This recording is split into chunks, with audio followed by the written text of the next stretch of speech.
আসসালামু আলাইকুম দর্শক, কেমন আছেন সবাই? আশা করি ভালো আছেন। আপনাদের দোয়ায় আমিও ভালো আছি।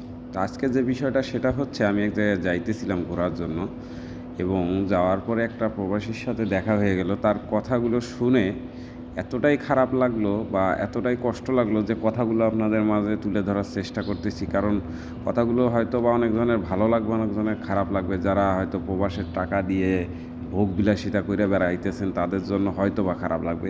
আজকে এই লোকটার সাথে কথা বলে বুঝলাম সে আজকে ৮-৯ বছর ধরে এই প্রবাসের মাটিতে কর্ম করে যাচ্ছে। দেখা গেছে এই ৮-৯ বছরে সে যা কর্ম করে টাকা পয়সা দেশে পাঠাইলো, তার এখন যে সে বাড়িতে যাবে, তার বাড়িতে যাওয়ার সময় হয়ে গেছে। আপনারা হয়তো ইতিমধ্যে জানেন যে একটা প্রবাসী ৮-১০ বছর প্রবাসের মাটিতে থাকলে সে অবশ্যই ভালো একটা অ্যামাউন্ট সে ইনকাম করতে পারে। সেই টাকা যখন দেশে পাঠানোর পরে, যখন সেই প্রবাসীটার দেশে যাওয়ার সময় হয়ে যায়, তখন মনে করেন যখন বাড়ির থেকে বলে যে তুমি আরও ২-৪ বছর থাকো, কারণ তুমি কি করছো আমাদের জন্য, বা কতই বা টাকা তুমি ইনকাম করছো, যে টাকা তুমি বাড়িতে পাঠাইছো সে টাকা খাওয়ার জন্যই শেষ হয়ে যায়। তাহলে চিন্তা করেন, একটা প্রবাসী যে এত কষ্ট করে প্রবাসের মাটিতে, এমন একটা দিন নাই যে সে ইনকামের জন্য বাহির হয় না বাসা থেকে। প্রতিটা মুহূর্ত তার মাথায়, একটা প্রবাসীর মাথায় সবসময় থাকে যে আমি কোথায় গেলে কয়টা টাকা ইনকাম করতে পারবো, কী কাজ করলে আমার পকেটে কিছু টাকা আসবে, যে টাকাটা আমি বাড়িতে পাঠাইতে পারবো। তো দেখেন, লোকটার কথা শুনে এতটা খারাপ লাগলো। সে বলতেছে যে ভাই, আমি ৮-৯ বছর ধরে এই প্রবাসের মাটিতে একটাবার ছুটিতেও বাড়িতে গেলাম না, এবং আমার যে অর্জিত যে টাকাগুলো আমি পাঠাইছি প্রতি মাসে মাসে, তারা বলতেছে আরও ২-৪ বছর থাকো, তারপরে আসো।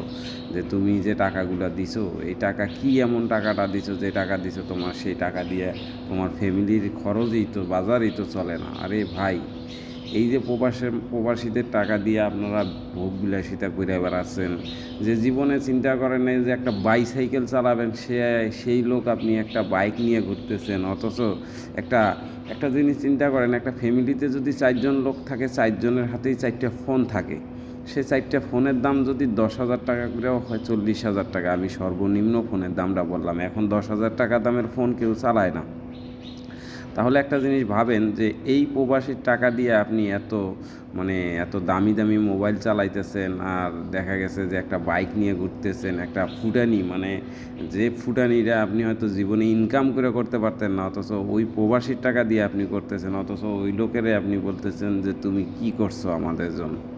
এইটাই হলো আমাদের প্রবাসীদের একটাই সবচাইতে দুর্বলতা জায়গা, যে যখনই বাড়ি থেকে বলে যে তুমি কি করছো, আসলে লোকটার কথা শুনে আমার চোখ দিয়ে পানি এসে পড়ছিল, যে শালার আমিও তো একজন প্রবাসী, আমার টাকা দিয়ে না কি করতেছে। আমি যখন বাড়িতে যাব, তখন আমি যদি একটা ব্যবসাও করে খাই, সেই টাকাটাও যদি আমার না দিতে পারে আমার ফ্যামিলি, তখন আমার কি অবস্থাটা হবে। তাই আপনাদের যত প্রবাসী আছেন সবাইরেই কিছু কথা বলি। অনেক সময় আমরা অনেক ধরনের নাটক দেখি বা সিনেমা দেখি, এই সিনেমার গল্পগুলোর মাঝে মধ্যে কিন্তু একটা প্রবাসীর সাথে মিলে যায়। কিন্তু আপনারা দেখবেন যে অনেক প্রবাসী আছে, যেমন তার ফ্যামিলি, কিছু কিছু লোকজন আছে যে শ্বশুর বাড়ি থেকেও কিছু ধরনের চাপ থাকে। এই ধরনের লোকজনের কারণেই কিন্তু মনে করেন, দেখবেন যে একটা ফ্যামিলি ধ্বংস হয়ে যায়। ভাই, আপনারা যাই করেন, নিজের একটা অ্যাকাউন্ট করে প্রবাসে আসার চেষ্টা করবেন। চাইলে হয়তো বা আপনি ওই অ্যাকাউন্টের মাধ্যমে আপনার লাইফটারে আপনি বদলায় ফেলাইতে পারবেন। যদি ওইখানে আপনি মাসে ১০,০০০ টাকা করেও রাখতে পারেন, ৫টা বছর থাকলে ওইখানে অনেক টাকা হবে, ভবিষ্যতে আপনি কিছু করে দিতে পারবেন। আর প্রবাসের মাটিতে থাইকে আপনি যতই টাকা বাড়িতে দেন না কেন, ওদের আটবে না। কারণ ওরা জানে যে এই প্রতি মাসেই আমারে টাকা দিবে, তা আমার মতো আমি খরচ করে চলি। তো যাই হোক, আসলে আমি কথাগুলো বললাম, কেন বললাম জানি না, নিজের কষ্টটারে ধরে রাখতে পারলাম না। লোকটারে সান্ত্বনা যে দিব, সান্ত্বনা দেওয়ার মতো কোনো ভাষা আমার মুখে আসে নাই। যে আপনি এত বছর থাকার পরও আপনি দেশে যে কী করে খাবেন, বা কী সান্ত্বনা তারে আমি দিব যে আরও ৪-৫ বছর থাকেন, এই ধরনের সান্ত্বনাও তারে দেওয়ার মতো পজিশন নাই। কারণ একটা লোক যখন ৮-১০ বছর প্রবাসের মাটিতে কাটায় দেয়, তখন তার একটা যুগ সে হারায় ফেলাইছে। বাকি যে সময়টাও থাকবে, ও যদি বাংলাদেশ যাও কর্ম করে খাওয়া লাগে, তাহলে এই বিদেশ করে কোনো লাভ আছে বলেন? ভাই, আপনারা যারা ফ্যামিলি আছেন, প্রবাসী একজন ফ্যামিলি, তো ওই ফ্যামিলির লোকজনেরও বলবো যে ওই প্রবাসীটার দিক চিন্তা করবেন, তার একটা অ্যাকাউন্ট করবেন, তার নামে কিছু টাকা করে জমাবেন। আপনার ফ্যামিলি অবশ্যই তার টাকায় চলবে। এমন না যে সে টাকা দিবে সেটা আপনি খাবেন না, অবশ্যই খাবেন। তার জন্য অবশ্যই 2, 4, 5, 10 টাকা করে জমানোর চেষ্টা করবেন, যাতে সে আপনাদের কষ্টটা যে সে করতেছে এই কষ্টটার ফল যাতে সে অভিশাপ হিসেবে আপনারে না করে।